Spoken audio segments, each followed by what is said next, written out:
Everybody, it's me, your pal Cutworm. I'll let you see me for a little bit. I'm going to show you some pictures today. This is picture day here on my ranch.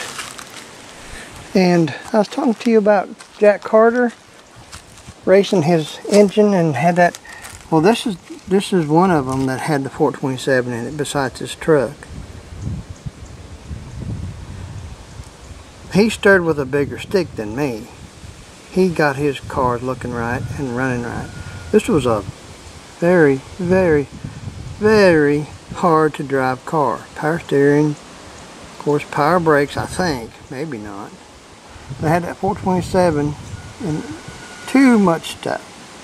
Too end heavy, too rear spinny, even though you had these massive wheels on the back. Tires. Anyway, that's good for that. I don't know what you'd like to see. Here's my old Fairlane that I had for years and tons of years. Still have it if the doctor hadn't told me to get my affairs in order. Now the doctor's all gone and I'm still here.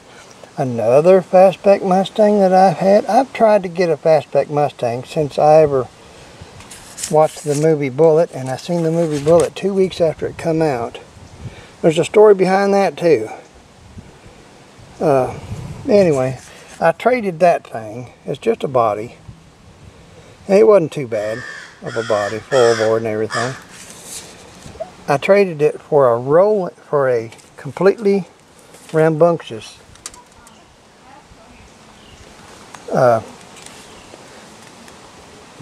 70 or 69 Judge, Pontiac Judge. And it would tear the tires off both ends of it. Had good brakes. This is an old, I think my first non-Ford vehicle. And this old Cougar didn't have anything wrong with it. The interior was perfect. Didn't have a scratch on it. No rust. It run good. Shifted good. Drove easy. And I got rid of it. Why? Because of all that stuff. There's nothing to do to it. It was all done and good. There's my 49 sitting there in all its glory. And let's see, a Torino I bought and stripped, Torino GT. There's one of my 56 Fords that one didn't get put together. Here is an old man. How old is he? He's probably 20, 19, something or other. Anyway, I think this is the same car. These are Jeeps, you know, 1, 2, and 3. I had 1 and 3 always. There's me on the left, Julie in the middle, and Eugene Patton on the end. Grew up as Eugene, as close as you could any brother in the world. Okay, the aftermath. Okay, let's sponsor some Mr. Mach 1. Here's Mr. Mach 1's Fairmont that he's building. This is not it, but I found this at the salvage yard. It looked kind of peaked in the middle. Well, you get on the side, yes, it is peaked because 2 trucks hit it from both sides and smashed it into a pyramid. But I was told by everybody, and I inspected it a little bit, nobody was in it, so nobody got hurt. There's my sorry, sad T5 Mustang after I sold it. T5 Mustangs were built for export into Europe because they had a car already named Mustang, so they just put T5. T5 was the first designation for the project to build the Mustang back in 63 or 62.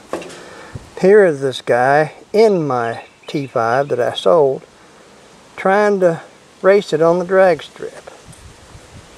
He's got the obligatory things on the springs, shackles, and he's got the exhaust hanging down like some kid. Of course, he was a kid. And the thing had like a 2-something rear end. It wasn't going nowhere. There's one of my, this is probably my first Jeep truck I built. It's in a museum for all intents and purposes. And if you go to the old George S. Patton Museum, it's in there. I don't know why, because it's a Vietnam era truck. Hello, grandson Lucius. Look, here's me in my first car, spinning some gravels on my red line racing cars. Look at that, man. Look at the, yeah. Here's a couple Mustangs. That black one back behind there is a 68 Fastback. This one here is a 66 little car, and it had a 6-cylinder in it. Somebody built this out of pure plastic because it was rotted out. This is in Illinois, by the way, and it was pure plastic. The floorboards were just hanging together by imagination. Had a 6-cylinder in it I could just barely move it, and yet when I drove it to town, everybody wanted to race me because I had this big hardwood hood scoop on it. So I'd nod at them and get them ready to go, and they'd blast off, and I'd just go chugga, chugga, chugga, chugga, chugga. That is, whenever the pin in the 3-speed on the floor didn't fall out of the shifter. That took about 20 minutes. I got better at it to change. Here's the T5 after I got it, and I got it all cleaned up, sitting up there. And the front fender don't say Mustang. There's no Mustang on it, no whore. It just says T5. And even then it had somebody had scrunched the hood on it a little bit, not me. But anyways, good car. It was a 4-speed 302, which was rare for a 67. And it was high-speed rear end. It wouldn't take off. It wouldn't squeal. Oh, it did squeal a few times, and I made everybody excited because it was the power steering belt would squeal. But I could get second gear squeal out of it, and most people thought it was just spinning the tires. Okay, I sold my Harley Davidson. Kept getting stole, and I had to put it back together and paint it back twice. So I traded it for this. The Nichols boys down the road, their name was Nichols, they built this, or somebody built this, and they had it.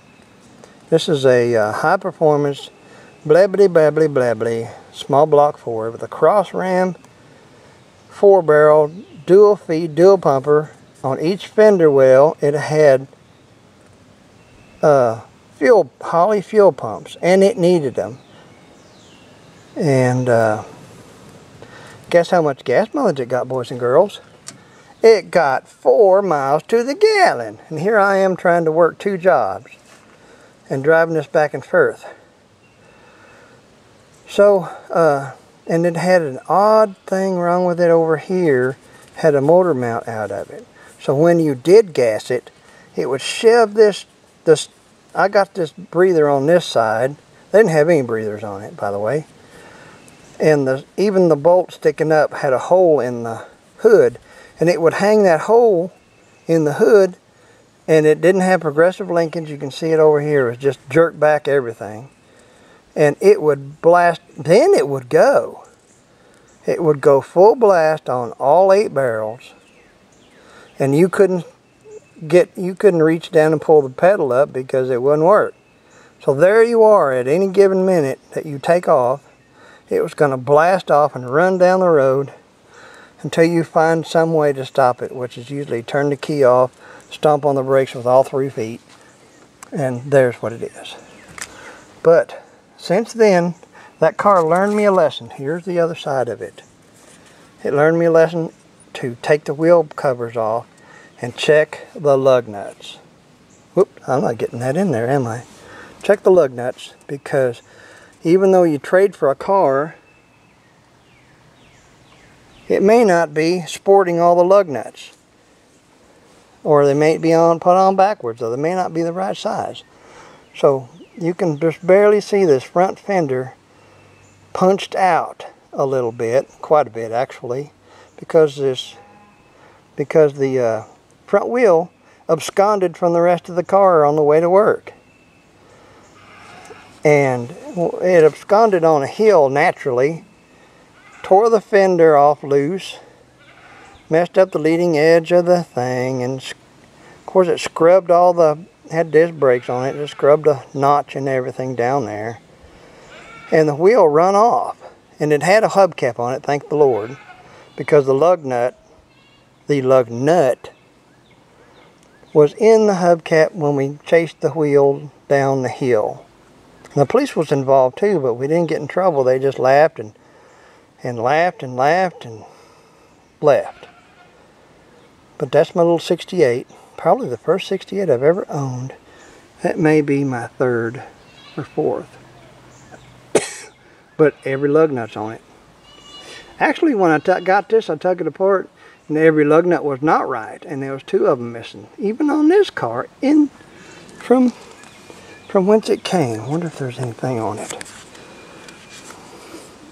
My first drag car. It ain't a 67. I'll do traction bars, oversized heads, chrome valve covers, goober. That's written by a 17-year-old or 16-year-old kid. Here's the crop too. I got my 67, that may be a 68 fastback back there. And then there's a 68 fastback. And then there's that rotten 6-cylinder with typical rust everywhere on earth. But anyway, I got a funny, my cousin Eugene, again, he lived with us for a long while. And I don't blame him. Bad as, yeah. He had a pretty fluffy girlfriend, and they both jumped around and got in the same seat. And the seat went through the floor and hit on the dirt, and their feet flew up in the air, which I guess was handy. But he came back riding on with a board across the floorboard. He says that the seat fell out of your car last night. Oh, what happened? Well, me and Angie was going to go somewhere. I doubt there's going to go anywhere besides in trouble. Anyway, here's 3 of my Jeeps that I had. I had more. That's all of them I stacked around that one.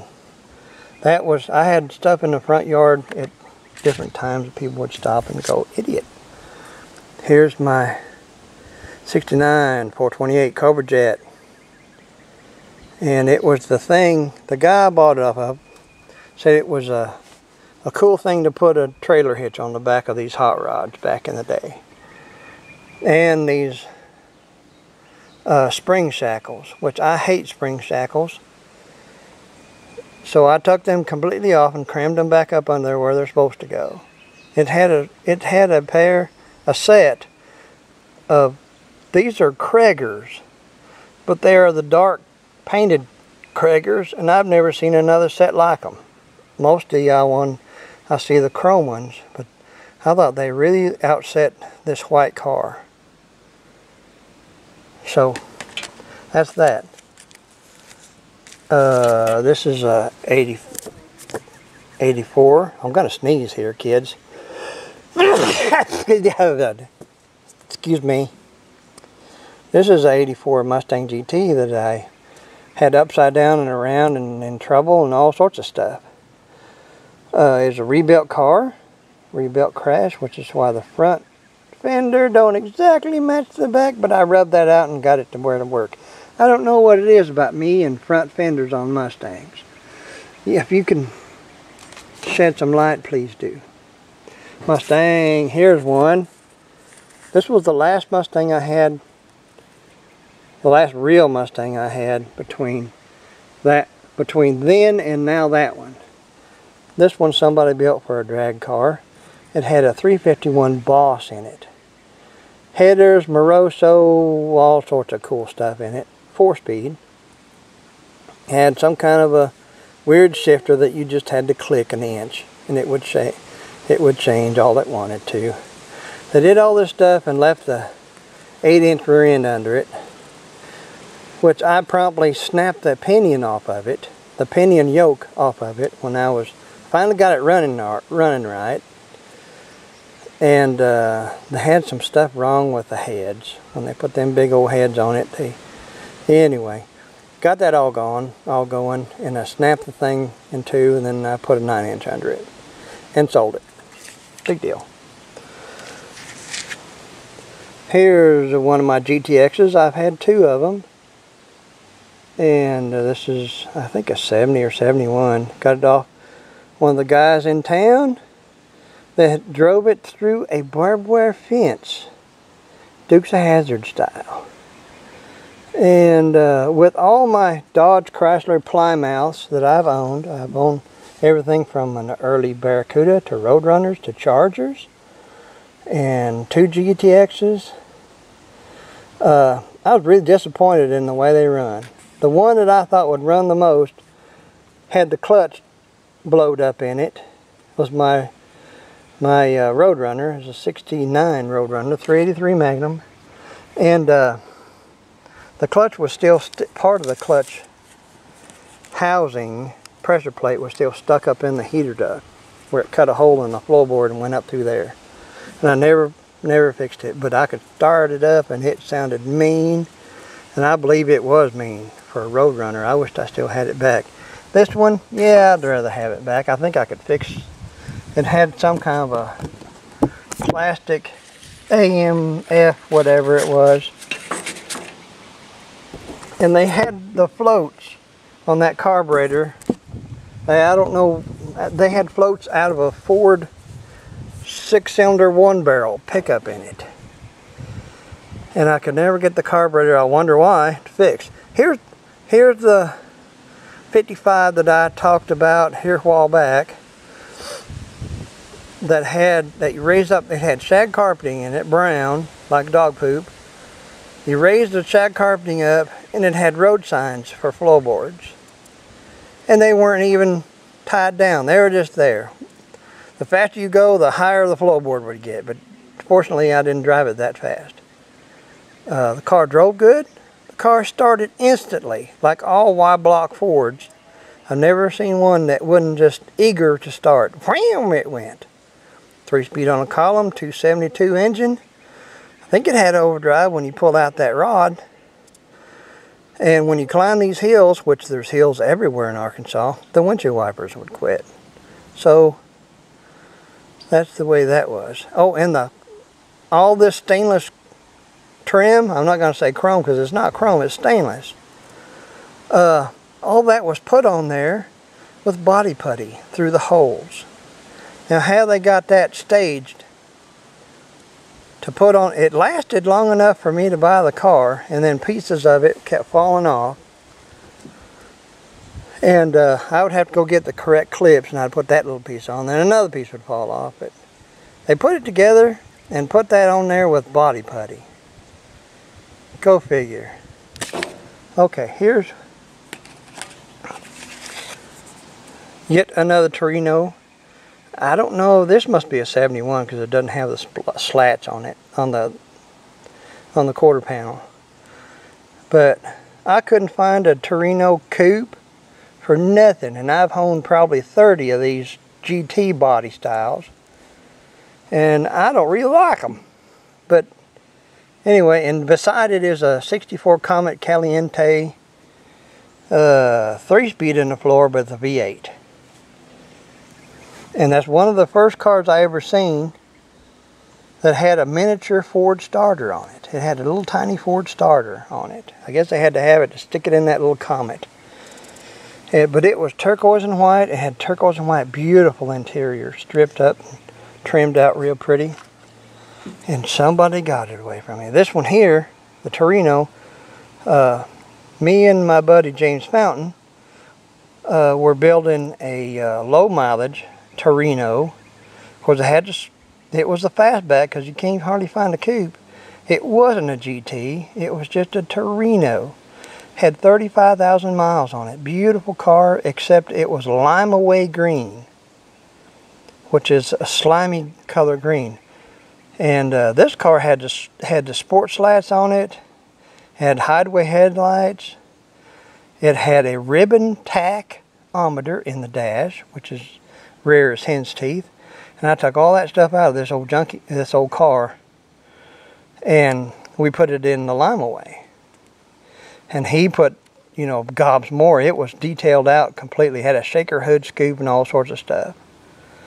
Time he got done, and it just started out to be a plain Jane, long, ugly Torino. This one was yellow, and I bought it on Sunday, and I called it the Banana Sunday. Something of history there. I don't know what year that was. Speaking of James Fountain, here's my buddy, James Fountain. We're in Tulsa, fixing to go to the Pate Swap Meet down south, Texas. We did that every year. This time we flew in. No, we drove a 70 model short wheelbase Chevrolet pickup that had, it was a rare truck. It had the bucket seats factory, the factory console, and then the carpet thing with a trim around it behind the seats. Had air conditioning, had every option you ever seen in a little short wheelbase truck. And it was yellow and white. So we painted it one night, yellow and white again. It was beautiful. It drove good. We drove it out there to Texas, and he delivered it. And then we rented a little car and got a motel room to go to the thingy and to buy stuff. Of course, we couldn't buy much because we couldn't get much on an airplane. We had to fly back. But upstairs, above this, just down a room or two, is where I think I had my last fight. I can't remember my fights. I don't want to. But we had a room there at the Cheesy Motel, Esquire, and a bunch of drunks, too. These people sold our room again, so they had a room key. And back then, well, even now, we only had one room and one bed, and I'm not going to get into bed with, even though I love James dearly and severely, and everything was cool by us, and I wasn't going to sleep in another bed with another feller. Is that homophiliac? Because I slept with my cousins for years in beds and stuff. It didn't matter if they were a girl or boy. Or I kept my britches on in the bed. But when these people, I slept in the floor. I got all my bedding and made me a pallet on the floor. And I was sleeping away. I was dreaming about all sorts of chrome and knickknacks to buy at the swap meet. And here comes these boys. And they're cussing and carrying on, and all of a sudden, somebody that was scared to death got up out of the floor and got one and hit the other one with the first one that he was thrashing out of scared desperation, and they went over the wall onto the truck down below. And one was still cussing, but the other one I don't think was able to cuss. But I had that one, the first one, whooped before I even know it. And throwed him over the, well, I didn't throw him, I just kicked him out. And it was their jurisdiction whether to, you know, not go over that little wall. And they did. Okay. Anyway, here's my GT Torino that I had in Illinois. This is the one that they broke this quarter light out to get. They broke a $35 quarter light out back here to get an $8 pool cue, and the driver's door wasn't even locked. They just didn't even check the driver's door. This is the one that I jumped the Hennepin Canal in Kelowna. If you want to Google it, Google the Hennepin Canal and in Kelowna, Illinois. And there is such a thing, and I did such a thing. It bent it from behind the front wheel. These wheels are actually off of that Roadrunner that I had that sounded so mean. So these are not even Ford Magnums, they're Roadrunner wheels. So it bented there, and it was popping the windshield out of it. I think it crammed the doors where I couldn't get out, and everything tore off from underneath, exhaust wise, and I drove it home and parked it around the house, and I don't think anybody found out about it but Mama. And it was my car, and so what? I was just as soon as I got a job living at my mom and dad's house, my dad said, you're going to pay rent, boy. And I said, really? For this little tiny room? You're paying rent. You're making a living paying rent. Anyway, there's some more rules that went with that. I couldn't lock my door. Oh, I called it the Great White. It must have been right after Jaws. And there's another. This is a Torino Sport. Beautiful car. Slick inside, slick outside. Drove good. Rode like a Cadillac. I think it was a little bit hard on gas. I think it got like 18 on gas. Automatic air conditioning. Bucket seats, console. All that sport stuff. And I got rid of it. You know why? Because there was nothing to do to it. Back there is, behind it is a 55 Lincoln Capri that I had. Okay, a bevel of Fairlanes, a 67 GTA red, and a buckskin tan XL Fairlane. Fancy. Same year, same Fairlane things, yeah. They're gone. Fairlanes again. There's my black Fairlane, and there's another Fairlane that I bought later, which was Hawaiian bronze metallic with a Wimbledon white top. They're gone. Here's my 49 Deluxe Coupe that I've got a little bit of bubbles going on. That the Shade Free Fix-It Man made me a copy of this car in plastic. He is so good at everything. I don't know how, I just see him doing, I don't know, push-ups upside down or something. He is so good, and I love him dearly. He made me this car in a model. I mean, it's got everything under it. It's got windshield wiper blades and all sorts of stuff. The wheels and tires are detailed completely. The whole car is detailed. It has spark plug wires and spark plugs and distributor cap with Bosch points in it. He's just extra good for no reason. Another picture of that 64 Caliente. Oh, it's a beautiful car. That turquoise and white was always a couple of my favorite colors, especially in the 56 Fords. Speaking of 56 Fords, here's one. This started out being a 56 Crown glass top. Sorry, 55. It was bought because it had a Crown glass top on it, and the rest of it was not as nice as the car that me and James Fountain fixed. So we maxed out on this one, made some money on it too. It's got a Crown glass top, and it's got the 312 and the big carburetors and the Town and Country radio that they still don't have any. Yeah. Anyway, that car brought lots of money. Money we don't have today. Another shot of the Banana Sundae with some conveniently wheels stuck up beside of it, because it had wheels.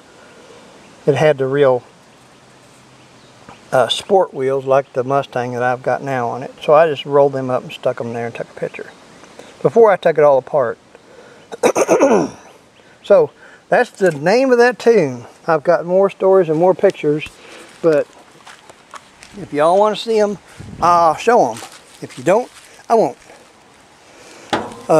Went to the doctor yesterday, and they put me on some kind of a steroid. Dr. Freenbean said he looked down my throat and he listened all over my places, and they took some blood out of my arm, and they scheduled me some other appointments for some other things that I don't want to talk about.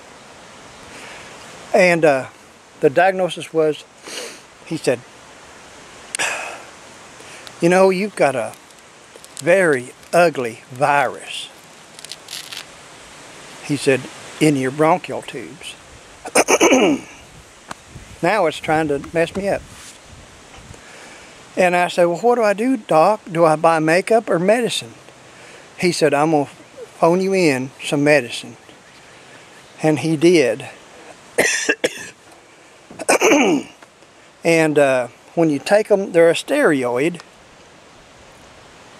which everybody says keeps you, hypes you up and everything. And I did have trouble sleeping last night because I had trouble sleeping every night for a month.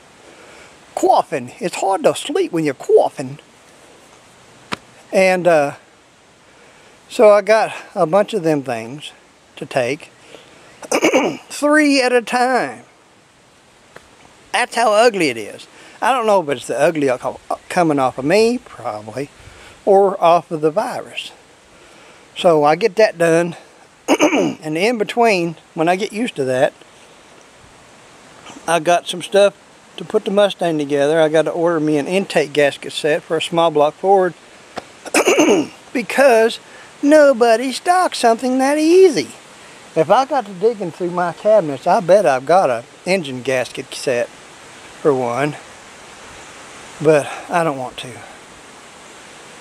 And that's just the name of that too. So I'm going to say, Salve, senoritas and senors, and I want you to take care of each other, take care of yourself, and I love you. And I'll see you next time the trail comes around. Okay, bye.